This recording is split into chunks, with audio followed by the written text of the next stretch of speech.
हैं। पुखराज जी नमस्कार, शुक्रिया साथ जुड़ने के लिए। और अगर मानसून का यहाँ पर एक बार ब्यौरा देखा जाए तो अगस्त में हमने देखा था कि 33-34% कम बारिश हुई।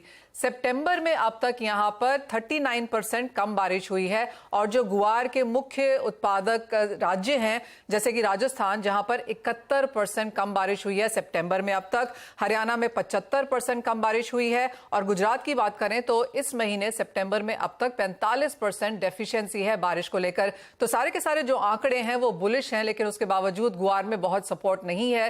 कैसे देखते हैं आप ये फंडामेंटल्स? देखिए मनीषा जी, जो आपने आंकड़े बताए वो ठीक है आंकड़े। अगर हम पश्चिमी राजस्थान की बात करें तो 40 दिन में एक भी बूंद पानी की नहीं गिरी है, यानी 100% ही माइनस है, न 80 है न 70 है।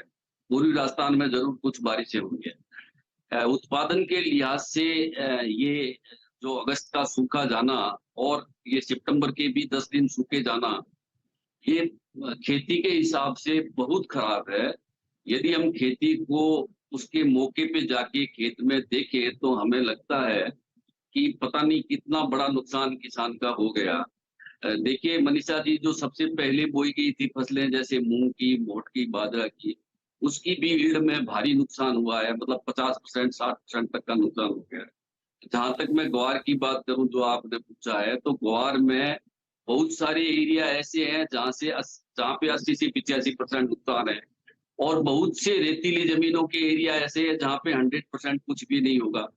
और बहुत सारे एरिया ऐसे हैं जो नहरी खेती के बीच में परानी जमीन है, ऐसी चीज जमीन है, उसमें थोड़ा बहुत गवार हो जाएगा, या फिर नहरी और कुओं से सिंचित जमीन में गवार हो जाएगा। तो ग्वार में कुल मिलाकर गुलिस तो है, पर इसमें हमें पिछले उदाहरण देखने चाहिए। मैडम, जब 29,000 रुपए जीरा के, मैं उदाहरण दे रहा हूँ, 29,000 रुपए जीरा के भाव थे, तब आपके चैनल में भी ये लगातार खबरें आ रही थी कि इसबगोल और जीरा की फसलें बहुत खराब है। पर पर भाव नहीं बढ़ रहे थे, तो ऐसा लग रहा था कि शायद फसल में नुकसान नहीं होगा। पर जैसे जैसे ये फसल सामने आती गई तो ये भाव बढ़ते गए और ऊंचाइयों को छूते गए। मुझे लगता है ग्वार में भी जो नुकसान है, जो हम बता रहे हैं अभी नुकसान, वो धीरे धीरे लोगों के सामने आएगा, तब एक प्रवृत्ति बढ़ेगी। इस प्रवृत्ति के न बनने की वजह से बाजार इतने दिनों से टिका हुआ है, एक जगह पे पड़ा हुआ है।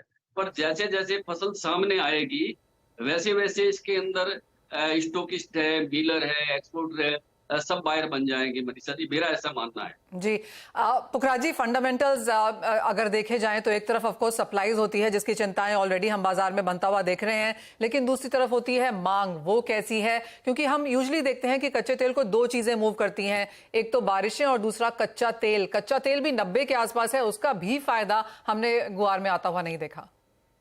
देखिए मनीषा जी, आप सही कह रही हैं। जो डिमांड साइड है पूरे साल 20 से 25,000 टन बीच में मंथली रही थी, और वही डिमांड अब भी चल रही है। न तो डिमांड सामान्य से कम है, न डिमांड सामान्य से ज्यादा है। तो ग्वार की तेजी के लिए ये जो अभी चल रही डिमांड है वही काफी है। इस डिमांड में बड़ी तेजी बन सकती है। जहां तक क्रूड की बात है, तो क्रूड के साथ में एक सेक्टर और है डॉलर का। ये 90% निर्यात होता है, तो डॉलर जो रेट बढ़े हैं उसका फायदा भी इसमें ग्वार में मिलना चाहिए था। पर न मिलने का वही कारण है कि जब दौड़ना है तो सबको एक साथ दौड़ना है, और जब चुप रहना तो एक साथ चुप रहना, जैसा हमने पिछले मसाला बाजार में देखी थी, चाहे वो हल्दी हो, चाहे वो जीरा हो, चाहे सब हो। ठीक उसी तरह का ट्रेंड इस ग्वार के अंदर दिखाई दे रहा है। जैसे जैसे नुकसान सामने आएगा, डिमांड सप्लाई के रेशियो में बिगाड़ आएगा, ये बात तो एकदम निश्चित है मनीषा। आपने पहले मूंग की भी बात करी, और हम काफी एजेंसी से बात करते भी रहते हैं पुखराज जी दालों को लेकर, और उनका मानना है कि 30-40% यहाँ पर नुकसान काफी सारी एजेंसीज ऑलरेडी मूंग में बता रही हैं। Of course on the higher side 50% भी है, लेकिन अभी भी उन सब चीजों की पुख्ती यानी यहाँ पर बाकी है।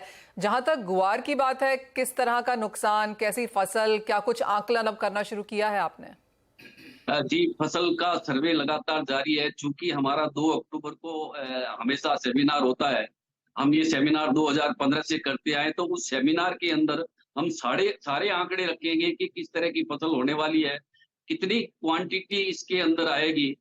तो वो उस समय हम बताने की पूरा प्रयास करेंगे, बताने की पूरी चेष्टा रहेगी कि हम लोगों को पूरी सही जानकारी दे पाए।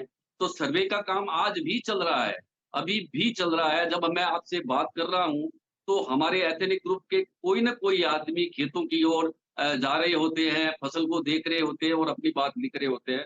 तो मनीषा जी थोड़ा इंतज़ार करना पड़ेगा और ये भी जल्द सामने आ जाएगा।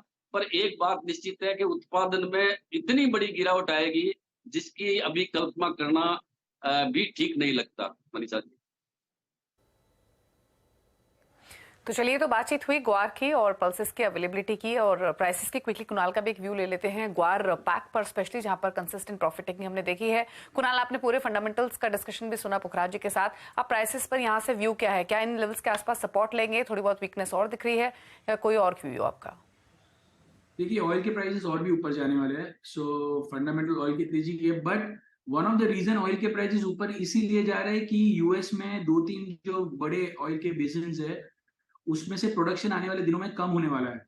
सो यूएस का ऑयल प्रोडक्शन यहाँ से बढ़ने नहीं वाला है। अभी तक गुआर के लिए जो डिमांड साइड है, उसके लिए सबसे बड़ा रीजन था यूएस का शेल ऑयल प्रोडक्शन, जो 10.5 मिलियन बैरल से बढ़ के ऑलमोस्ट 13 मिलियन पे पहुंच गया है। सो आने वाले दिनों में, महीनों में, दिनों is a very wrong this thing, आने वाले महीनों में गुआर सीड के लिए जो क्रूड से डिमांड का जो सीन है, वो मुझे लग रहा है थोड़ा खराब होने वाला है। और यही वजह से गुआर सीड में ऊपरी स्तरों पे हम प्रॉफिट टेकिंग देख रहे हैं। सो डिमांड साइड मुझे आने वाले 3 से 4 महीने में यूएस साइड से ग्रेट नजर नहीं आ रही है। सो यूएस के 2 बड़े बेसिन्स है जो एग्जॉस्ट होते जा रहे हैं। Permian basin is one of them, and that is not very positive for the demand side, and that's the main reason why prices are, as per me, prices इतना तेजी से रिएक्ट नहीं कर रहे। प्रोडक्शन कम है, उसके कारण ओवरऑल ध्यान तेजी है। 6100 6000 के आसपास सपोर्ट लेगा, पर बहुत बड़ी तेजी होने के लिए इसको डिमांड साइड से भी पुश चाहिए। यानी सप्लाईज को लेकर चिंता तो है ही है, लेकिन मांग यहाँ पर थोड़ी सी कमजोर है, स्पेशली एक्सपोर्ट, स्पेशली कच्चे तेल के वहां से, और उसका असर हमने यहाँ पर आता हुआ देखा है। पुखराज जी, बहुत शुक्रिया साथ जुड़ने के लिए। काफी सारे फंडामेंटल्स आपने वहां पर डिस्कस किए और हमने देखा भी है कि एक लैग से यहाँ पर फसल को लेकर जो प्राइस रिएक्शन है वो बाजार उसका अभी भी यहाँ पर इंतजार करता हुआ। ये तो बात हुई